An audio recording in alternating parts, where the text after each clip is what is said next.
Fala, meu querido aluno que está pensando em prestar os grandes vestibulares de 2022. A gente vai começar uma série agora falando sobre as questões do Enem.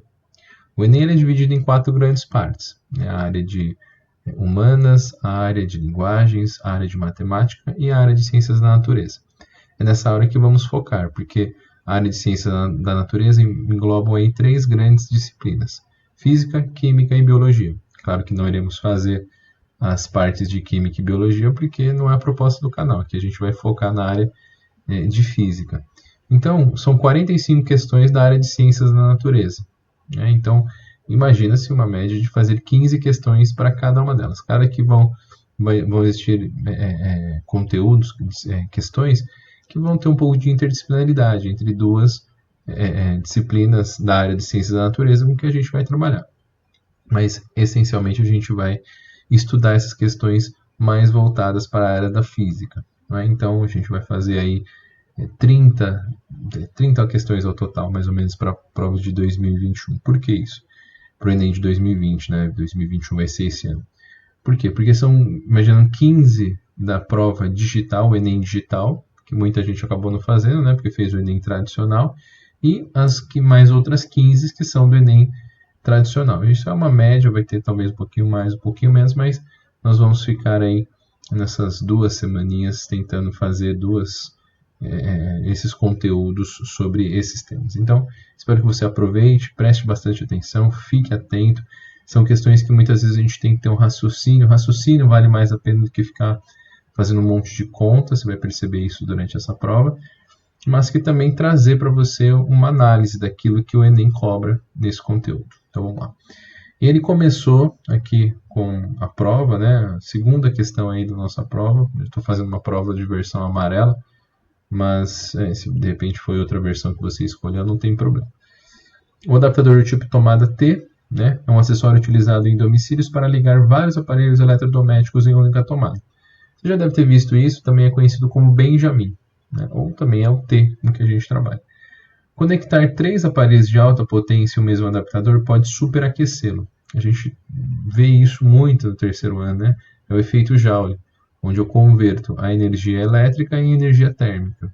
Então, isso aí, se de repente eu fazer gerar muita energia para ele, ele pode de repente fazer com que haja uma alta quantidade de energia elétrica que foi convertida para energia térmica. Isso aqui pode esquentar e pode começar a pegar fogo, que é o que ele nos diz aí. Então ele fala assim, o mesmo adaptador pode superaquecê-lo e consequentemente provocar um incêndio. Então a figura 2.A, que é essa figurinha aqui, representa um aparelho de resistência R, então, ligado ao adaptador de resistência R. Tá bom, então essa é essa a ideia. Então eu tenho um aparelho, vamos colocar um aparelho aleatório, uma TV ligada aqui a um resistor R. Tá. Na figura 2B, eu registrado um circuito com 3 aparelhos de resistência R, então eu coloquei aqui 3 TVs ligados ao mesmo adaptador. Tá bom. Em ambos os circuitos, os pontos C e D são terminais de uma mesma tomada. Considere que todos os resistores são ômicos. Tá bom. Considere 2B e 2A, a figura, verifica que é possível superaquecimento do adaptador da tomada, consequente da decorrência do aumento D. Bom, aqui de cara eu já posso entender de que esse aumento está bastante evidente que é devido ao aumento de corrente. Porque aqui eu vou ter esses 3 aparelhos que eu vou ligar aqui, eles vão demandar de mim que para funcionar corretamente eles têm que ter uma certa corrente passando por ele. E aí, se essa corrente for muito grande, esse circuito vai receber bastante corrente. Passando bastante corrente, aí ele pode ter um ganho de energia elétrica muito grande, ele vai puxar muita energia elétrica aqui do sistema. Puxando muita energia elétrica, você vai converter muita energia elétrica, dissipar essa energia elétrica em energia térmica, em calor. Isso aí pode aumentar a temperatura do sistema. Mas vamos às alternativas para ver o que ele está falando. Aqui, acho que vale muito bem você ver que entre os pontos no A e no B, nas figuras aqui, eles têm a mesma diferença de potencial. Entre C e D, eu tenho aqui a mesma diferença de potencial. Acho que isso é bastante evidente, né? Então aqui são esses, eu ligo na mesma tomada, não na mesma tomada, mas numa mesma diferença de potencial, por exemplo, uns 110 volts, não é? Aqui nesse caso, o que a gente tem, né? Eu tenho que a resistência equivalente desse sistema é dado pela soma de R', R mais R'. E aí vai passar por ele uma corrente I1. Vamos chamar aqui de figura 1, vamos chamar de A, né? Ele está chamando de figura A e A. Agora, no segundo, a gente vai ter uma resistência equivalente de uma... Aqui, não sei se você consegue ver, são 3 resistores em paralelo. Quando a gente tem 3 resistores em paralelo, a resistência equivalente desses 3 resistores, todos iguais, é R sobre 3. Portanto, a resistência aqui do sistema da figura 2 é R sobre 3 mais R vezes I. Ou seja, a resistência equivalente do circuito inteiro é R sobre 3 mais R. Enquanto que no primeiro é R mais R a resistência equivalente. Só que ambos estão sobre uma mesma DDP. Então, por isso que eu posso escrever que o do primeiro R mais R vezes a corrente IA, que é desse sistema, é igual a R sobre 3 mais R1 sobre 3 mais R vezes o IB. E aqui vem uma análise bem interessante. Você percebe que quem é maior, né? Compare entre esse e esse. Entre esses dois valores aqui, obrigatoriamente eu tenho que esse valor aqui ele é menor numa comparação com esse aqui que é maior. Porque veja, independente do valor que for, o R vai aparecer nos dois. Um é R e o outro é R sobre 3, obrigatoriamente esse número é menor do que esse. Certo? Para que a gente mantenha uma igualdade entre as correntes, esse valor aqui, para que isso aqui seja igual, obrigatoriamente o IA tem que ser menor do que o IB. Esse tem que ser maior. Para quê? Porque eu não posso pegar duas coisas maiores e ser igual a duas coisas menores. Tem que haver um equilíbrio.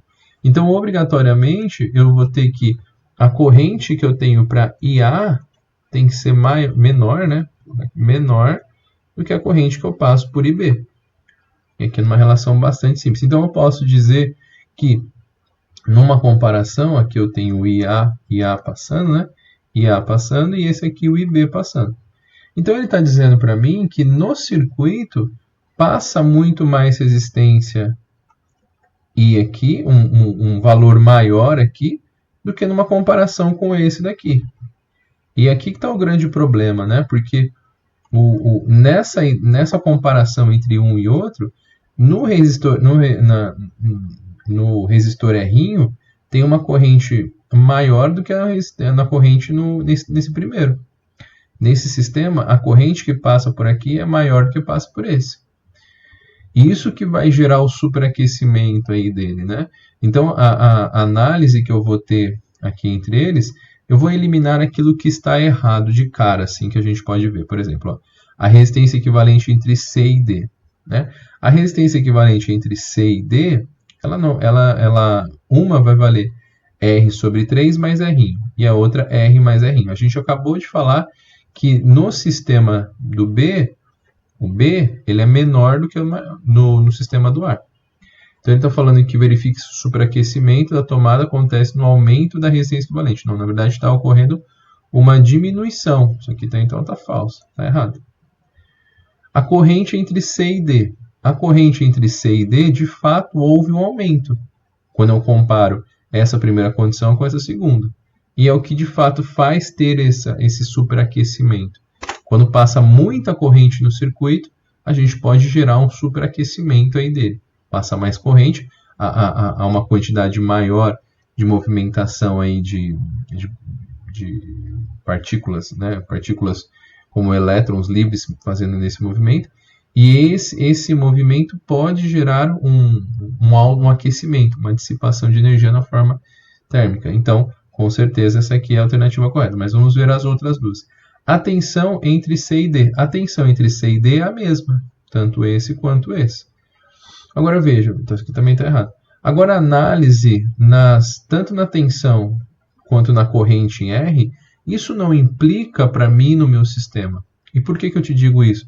Porque a corrente que vai passar aqui ou a corrente que vai passar aqui, isso não influencia no superaquecimento.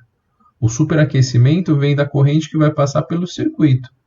Aqui na resistência elétrica R, aqui, né? Que esse que é o problema que faz ele superaquecer. Então aqui ele passa muita corrente por esse terminal aqui, e aí pode fazer isso aqui aquecer, graças, claro, à alta demanda de corrente que vem desses 3 resistores. E aí, mas a tensão e a corrente desses resistores não influenciam no sistema, influenciam na formação da corrente.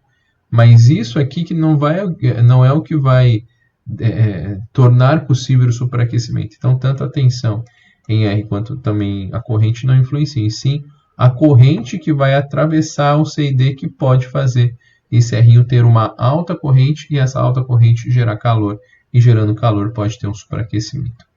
Beleza? Espero que você tenha entendido. É um exercício que a gente tem que fazer uma análise, né?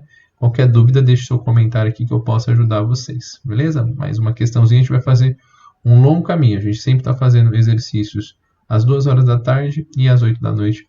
Agora, nossa caminhada aí pelo Enem 2020. Tá bom? Espero ter te ajudado nessas questões.